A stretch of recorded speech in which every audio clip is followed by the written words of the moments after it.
如果回到那天，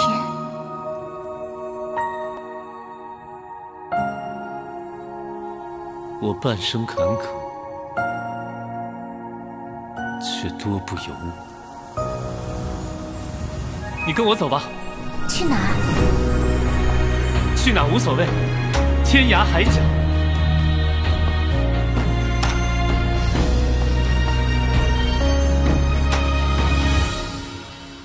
如果回到那天，我会倾尽全力守护你。 Selamat datang di Narasi ID. Jangan lupa dukung channel ini dengan cara subscribe kawan. Langsung saja ke cerita. Sihir. Di luar tempat terlarang kuno, burung berkicau, gunung-gunung tenang, selain teriakan tidak jelas sebelumnya dan raungan pertempuran dari gunung jarak jauh, tidak ada suara lain. Angin sepoi-sepoi gunung berhembus dari kejauhan, vegetasi yang meriah di gunung itu bergoyang bersama, itu tidak tampak seperti pemandangan dari dunia fana. Di bawah 4 kata besar yang berani dari gua bulan ilusi, dinding-dinding batu di luar gua primitif itu tampaknya telah luntur, seolah-olah itu telah mencatat jumlah tak terbatas berapa kali waktu dengan tenang berlalu di sini. Dan sekarang, daerah pedesaan yang liar ini tampak sunyi, menyaksikan kedua pria ini saling berhadapan. Berapa banyak waktu selama bertahun-tahun, diam-diam berlalu begitu saja, ketika seseorang berbalik, teman baik dari masa lalu, berapa banyak yang tersisa. Lin Jingyu diam saja tetapi ekspresi di wajahnya terus berubah keras, hanya matanya, tidak pernah meninggalkan Gosli. Pria itu berdiri diam di depannya. Apakah masih ada Zhang Xiaofan? Akhirnya, dia berbicara, suaranya yang rendah dan dalam dengan suara serak, berkata, mengapa kamu membunuhnya? Dia hanya seorang lelaki tua yang sudah berusia lanjut. Otot-otot wajah Gosli tampak berkedut sekali, ia mengangkat matanya dan memandang Lin Jingyu, teman bermainnya dari masa kecilnya, urat-urat di wajahnya tampak bergerak, dapat dilihat bahwa ia berjuang untuk mengendalikan emosinya tetapi berapi-api seperti itu dan ekspresinya yang terus terang, sepertinya itu adalah penampilan bawaannya. Sama seperti, ketika dia masih muda, dia sudah akrab dengannya. Dan sekarang, dia berdiri di sana secara terbuka, di bawah sinar matahari, mempertanyakan dirinya sendiri. Jauh di dalam hutan lebat, tampaknya ada sepasang mata gelap, dengan dingin mengawasi sosok kedua pria itu. Gosli mengawasinya untuk waktu yang lama, perlahan-lahan mengatakan satu kalimat, dia menghalangi jalanku. Lin Jingyu mendengus dan kemudian dia mengangkat kepalanya ke langit, menarik napas dalam-dalam, seperti dia berbicara sendiri jauh di dalam hatinya. Saat berikutnya, ketika dia berbalik, dia memiliki ekspresi dingin. Dia menatap dalam-dalam pada Gosli, menatap wajah yang dulu sangat akrab ini tetapi sekarang begitu tidak dikenalnya, dengan dingin berkata, sejak tragedi mengerikan di desa Grass Temple, ketika kita adalah satu-satunya yang selamat, aku selalu memperlakukanmu seperti kakakku, kan tahu. Bibir Gosli bergerak, perlahan mengangguk. Lin Jingyu menatapnya, berkata, dalam hati saya selalu berpikir, kita adalah yang paling dekat, oleh karena itu bahkan 10 tahun yang lalu ketika Anda mengkhianati King Yun, saya selalu berharap suatu hari Anda akan menyadari kesalahan Anda dan memperbaiki cara Anda, kembali ke fraksi baik lagi. Untuk pertama kalinya ekspresi suram muncul di wajahnya tetapi dalam kekecewaan ini tidak jelas masih mengungkapkan kebencian, tersenyum dingin dan berkata, tapi, akhirnya aku masih salah, aku seharusnya menyadarinya lebih awal, kau bukan lagi saudara terbaik Zhang Xiaofan, Anda sekarang sudah menjadi sosok menakutkan sekte jahat, Sang Gosli yang tanpa ampun. Dia tertawa terbahak-bahak, ekspresi wajahnya berubah menjadi lebih tegas, suara nyanyian naga Qianglang, lampu hijau jade menyala, pedang pembunuh naga, meninggalkan sarungnya, energi pedang seperti naga, seperti semburan amukan, mengamuk untuk melahap seseorang, mencerminkan wajah muda namun marah Lin Jingyu, tampak entah bagaimana biadab. Persahabatan masa lalu kita, putus setengah hari ini. Kata-kata tegas diucapkan dengan tegas. Setelah itu seberkas cahaya pedang hijau giok, merobek keheningan ini, dari ketinggian di udara menebas tanah batu kokoh yang kokoh, suara keras, berhenti hanya setelah waktu yang lama. Setelah itu, apa yang tersisa adalah secara horizontal di antara mereka berdua, bekas luka pedang yang dalam di lempengan batu. Wajah Gosli tiba-tiba berubah, bahkan tubuhnya karena suatu alasan, gemetar, dia menatap tajam bekas luka yang dalam di tanah, untuk pertama kalinya wajahnya menunjukkan jejak kesedihan. Bekas luka pedang itu begitu dalam, diukir di batu yang kokoh, tidak bisa dihapus lagi. Dia melihat bekas luka itu, bahkan kata-kata Lin Jingyu, dia sepertinya tidak memperhatikan. Bekas luka pedang yang dalam, belum lama ini, dia sepertinya telah melihatnya sebelumnya. Hampir pada suatu waktu, seseorang yang ia hargai dalam hatinya, juga memutuskan semua hubungan, juga begitu tegas. Bekas luka yang dalam, memotong lempengan batu di tanah, memutuskan semua hubungan di dunia tetapi yang menyakitkan, siapa hatinya. Hampir seperti dia tidak bisa bernapas, Gosli tanpa sadar terengah-engah, bahkan tubuhnya mulai bergetar tak terkendali tetapi pada saat berikutnya, dia kembali mengambil kendali atas dirinya sendiri. Ekspresi gelisah di wajahnya melintas dan tidak pernah muncul lagi. Dia perlahan menundukkan kepalanya, diam-diam, mengepalkan giginya. Kemudian, dia mengangkat kepalanya, menatap Lin Jingyu untuk waktu yang lama, mengepalkan kedua tangannya menjadi kepalan tangan, kukunya terbenam dalam-dalam ke dagingnya. Tapi di wajahnya, dia malah tersenyum.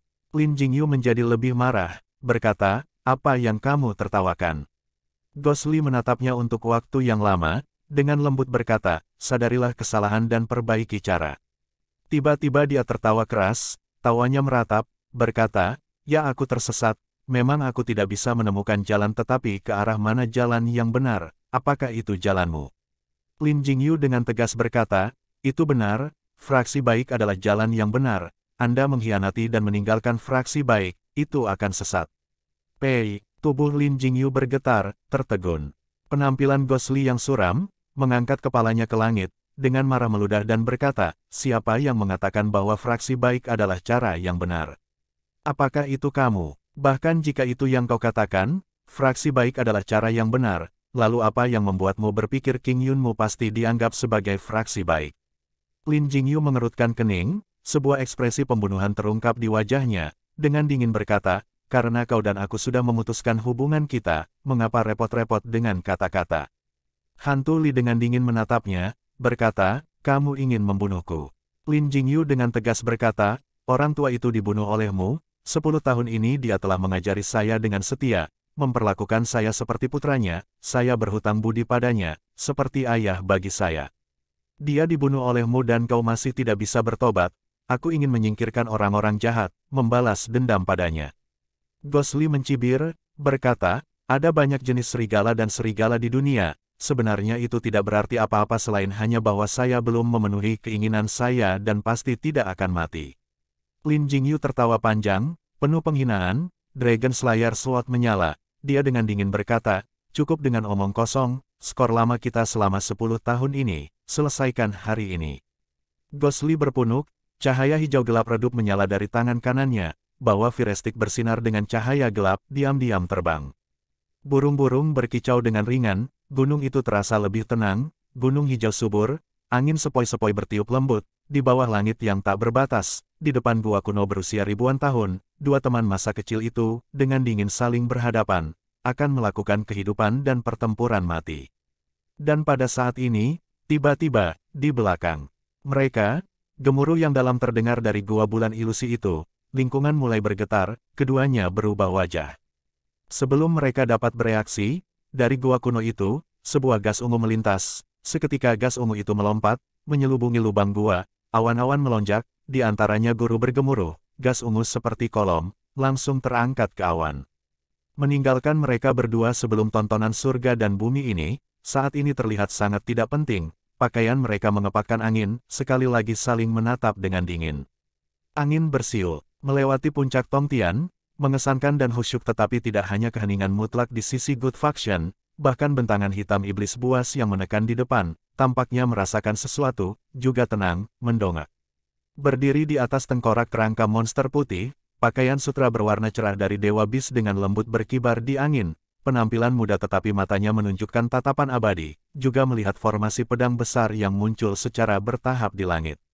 Udara ungu yang megah, pertama melonjak dari belakang bukit King Yun Tongtian Peak, kecepatannya seperti kilat, momentumnya tak tertandingi, mengisi ke langit, seperti pilar ungu besar yang mendukung surga dan bumi, tiba-tiba muncul di dunia yang luas ini. Udara ungu naik, bergejolak dan akhirnya mendarat di pedang kuno Zhu Xian yang cadas itu. Saat itu, Zhu Xian Ancient Sword menyala, bahkan dari jarak jauh, manusia yang tak terhitung jumlahnya, bisa merasakan tinggi di langit. Pada pedang kuno itu, tampaknya ada sesuatu, bergerak sedikit, seperti perlahan-lahan bangkit dari tidur lelap. Pada pedang kuno, cahaya cemerlang dirilis, memantulkan wajah pendeta Daoxuan. Jubah hijau gelapnya naik tanpa angin, membuat suara mengepak, tangan kanannya memegang pedang, wajahnya khusyuk, jari-jari tangan kirinya memegang gerakan pedang dengan erat. Antara surga dan bumi suara rendahnya terdengar, seperti nyanyian Sanskerta, seperti mantra aneh, bergema jauh dan luas. Tiba-tiba, gerakan pedang tangan kirinya bergerak, menembus cakrawala, hampir pada saat yang sama, 6 puncak gunung tinggi lainnya dari jajaran Gunung Qingyun, 6 sinar cahaya naik, seperti pelangi panjang yang berjalan di cakrawala, menerobos dan tiba, melesat lintasan panjang melintasi cakrawala dan akhirnya juga mendarat di pedang kuno Zuxian itu. Seketika, pedang kuno Zuxian diselimuti cahaya yang sangat menyilaukan, seperti pelarian yang naik turun ke dunia fana, tidak bisa melihatnya. Cahaya gemilang keluar dari pedang kuno, segera segumpal udara gelap yang melayang-layang di cakrawala dikejar sepenuhnya.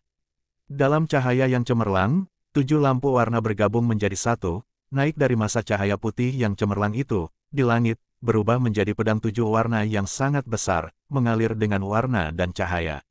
Setelah itu, pedang utama yang berwarna-warni dengan tak henti-hentinya menuangkan 7 puncak gunung energi spiritual, mulai menjadi lebih besar dan selama proses itu, energi tunggal yang berbeda pedang spiritual kecil yang terpisah darinya, semakin bertambah jumlahnya, mulai menyebar tebal di atas langit. Di tanah, ledakan sorakan terdengar dari para penonton, banyak murid muda, terlepas dari apakah mereka berasal dari Sekte Qingyun, semua mengungkapkan ekspresi kagum dan dipuja, memandangi formasi pedang megah yang hampir mitologi di cakrawala. Dan banyak dari mereka yang mengalami kekacauan Qingyun 10 tahun yang lalu, saat ini memiliki perasaan campur aduk, beberapa bersukacita, beberapa diam. Di antara kerumunan, murid-murid muda di sekitarnya tersenyum dan tertawa. Lu Sueki diam-diam memandang ke arah yang gemilang itu, memaksakan formasi pedang Zuxian, sinar cahaya, memantul ke bawah dari langit, membungkus. Semua orang termasuk di dalamnya, memantulkan wajahnya cerah. Hanya saja, pada wajahnya yang dingin dan indah, tidak ada ekspresi, hanya di sepasang matanya yang cerah, mencerminkan bahwa 7 warna terang, remang-remang, menyala dengan perasaan yang berbeda tetapi akhirnya tidak ada yang bisa melihat apa yang ada di dalam hatinya. 10 tahun, tanpa disadari, diam-diam berlalu seperti itu, siapa yang masih ingat, tangisan menyayat hati di Qingyun Hill. Siapa yang masih ingat, pemuda yang putus asa. Tubuh Lu Sueki bergetar, tiba-tiba sepertinya mengingat sesuatu yang tak tertahankan, bahkan ekspresi wajahnya juga meredup, tanpa sadar dia memegang pedang surgawi tiannya lebih erat di tangannya. Langit yang penuh dengan sosok pedang, menjadi lebih dan lebih padat, banyak cahaya cemerlang, menutupi seluruh langit. Di mata Dewa Binatang, memantulkan seluruh pedang tak terbatas langit, melihatnya untuk waktu yang lama, dia mengangguk, wajahnya khusyuk, menghela nafas dan berkata, ini benar-benar karya para dewa, tidak berharap bahwa ada seperti itu seorang tokoh yang tak tertandingi di Central Plains, mampu mengumpulkan energi spiritual pegunungan dan menciptakan formasi pedang yang luar biasa. Sungguh luar biasa, dia bertepuk tangan dan memuji, mengatakan 3 kali berturut-turut, luar biasa. Luar biasa, luar biasa. Meskipun dia bernyanyi memuji tetapi wajahnya tidak menunjukkan rasa takut sedikit pun, atau harus mengatakan, tidak ada yang tahu, seseorang seperti dia, manusia tetapi tidak seperti manusia, seperti hantu setan itu, akankah dia merasa takut dan takut? Dalam situasi badai, monster besar itu membuat geraman rendah, perlahan bangkit dan melayang di udara, menghadap ke Water Kirin dan pendeta Daoxuan yang berdiri di punggungnya. Angin kencang bertiup melewati, langit hening.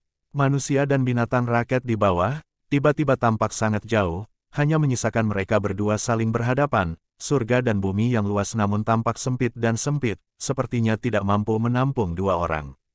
Keduanya saling memandang, pendeta Daoxuan dengan dingin berkata, di bawah pedang Zuxian, iblis dan hantu tidak pernah bisa bertahan, jika Anda pintar, menyerah sekarang, memenjarakan diri Anda seumur hidup di Qingyun dan saya akan mengampuni Anda. Dewa Bis tertegun dan kemudian tertawa, tidak keberatan, hanya menggelengkan kepalanya sedikit, wajahnya menunjukkan beberapa tanda ejekan. Pendeta Daoxuan melihatnya, tidak berbicara lagi, menarik nafas dalam-dalam, tangan kanannya memegang pedang dengan erat, tangan kirinya tiba-tiba melambai, langit penuh dengan pedang lebat, tiba-tiba sebuah pedang spiritual oranye meninggalkan kerumunan, menembus langit dengan tajam peluit, menembak ke arah Dewa Bis. Dewa Bis serius, tetapi matanya menatap tajam pada pedang yang terbang ke arahnya. Pedang oranye ini terbang seperti kilat, dalam sekejap sudah kurang dari 1 zang sebelum dia. Dewa Bis tiba-tiba mengangkat tangan kirinya, 5 jari membentang ke arah pedang. Di udara, gas hitam muncul dari udara tipis, 1 zang sebelum Dewa Bis, langsung memadat dan membentuk dinding perisai hitam, tajam persegi atas, diblokir di depan pedang kecil berwarna oranye. Sesaat kemudian, pedang oranye bertabrakan ke perisai hitam. Langit dan bumi, pada saat itu, masih sepi. Gemuruh, mengikuti, seperti lompatan naik yang melompat keluar dari permukaan air, gemuruh-gemuruh segera meletus, dan dalam cahaya oranye udara hitam, beberapa kilat menyala dan kemudian perlahan-lahan surut. Kedua benda ini sama-sama benda gas tak berbentuk tetapi seolah-olah seperti harta paling kokoh di dunia bergetar keras, seluruh cakrawala dan bumi diselimuti gemuruh yang memekakkan telinga. Gelombang suara tak terlihat, angin kencang mengikuti, puncak bukit King Yun, telinga semua orang berdering, wajah mereka berubah. Meskipun orang-orang sudah tahu mereka berdua adalah sosok yang sangat terampil tetapi dari pertukaran itu sebelumnya, itu tampak seperti pengujian keterampilan biasa namun sebenarnya memiliki dampak yang kuat, itu benar-benar tak terduga, pada saat yang sama hasil akhir dari pertempuran ini, akan lebih tidak terduga. Bahkan ada beberapa yang sudah berpikir, setelah musibah ini, di bawah pertarungan yang intensif dan sengit, apa yang akan menjadi hasil dari Bukit King Yun. Di udara, Pendeta Daoxuan dan Dewa Bis saling berhadapan, keduanya tanpa ekspresi, tidak bisa memastikan apakah ada tanda-tanda kejutan atau emosi yang mengejutkan. Di bawah langit pedang spiritual berwarna-warni yang memukau, Dewa Bis diselimuti massa udara hitam, tampak sangat mencolok. Setelah waktu yang lama, Pendeta Daoxuan sedikit mendengus, isyarat pedang tangan kirinya mengisyaratkan, jubahnya menari, melawan pedang kuno Zuxian yang gemilang di tangannya yang melintas sejenak. Di cakrawala, tiba-tiba angin kencang datang dari segala arah, gambar langit pedang, setengah dari pedang di cakrawala tiba-tiba bergoyang. Untuk sesaat, cahaya yang cemerlang dan warna-warna cerah di cakrawala, sangat menakjubkan, hampir tidak dapat dilihat secara langsung. Wajah Bis Dewa berubah, fokus untuk memenuhi itu. Seperti yang diharapkan saat berikutnya, mulai dari belakang Pendeta Daoxuan, beberapa pedang berwarna telah berbalik, gemetar dan bergetar di langit, menargetkan Dewa Bis. Energi dingin, langsung melonjak dan berkecamuk, saat berikutnya, setengah dari pedang di langit, sekilas tidak dapat mengetahui angka pastinya, semua tampaknya dimanipulasi oleh kekuatan yang tak terlihat, perlahan-lahan berbalik. Antara langit dan bumi, suasana yang keras. Tetapi sebelum orang-orang dapat bereaksi, pedang kuno di tangan Pendeta Daoxuan telah meledak dengan cahaya, pada saat yang sama, seperti amarah yang meletus, ombak yang mengamuk menghantam pantai, ratusan pedang spiritual berwarna tunggal dalam formasi terbentuk 7 pedang zang yang panjang dan lebar, menghujani dengan gemuruh. Langit berdering dengan peluit tajam yang menusuk, susut suara bergema di antara surga dan bumi. Dewa Bis menyaksikan hujan pedang mendekat, dengan teriakan nyaring, monster besar di bawah kakinya pada saat yang sama melolong panjang ke langit, tangisannya sangat sedih. Namun kedua tangannya terbuka lebar dan tertutup, tubuhnya bergerak, membuat gerakan aneh, bahkan dari jauh, untuk beberapa alasan, semua orang di Tongtian Peak pada saat yang sama mendengar lagu terpencil yang sangat aneh. Lagu itu benar-benar berbeda dari Central Plains, sunyi dan kuat, seperti binatang buas besar yang melolong ke langit malam di tengah badai, bahkan ada perasaan siulan yang tak berujung. Mengikuti musik kuno yang mendalam, yang menyertainya adalah ketukan drum yang nyaring dan berirama, udara hitam di sekitar Dewa Buas tiba-tiba melonjak, tinta seperti hitam, dalam angin keras yang dengan cepat beredar, seperti seekor naga hitam yang mengacungkan cakarnya, dengan penuh perasaan menyaksikan dunia.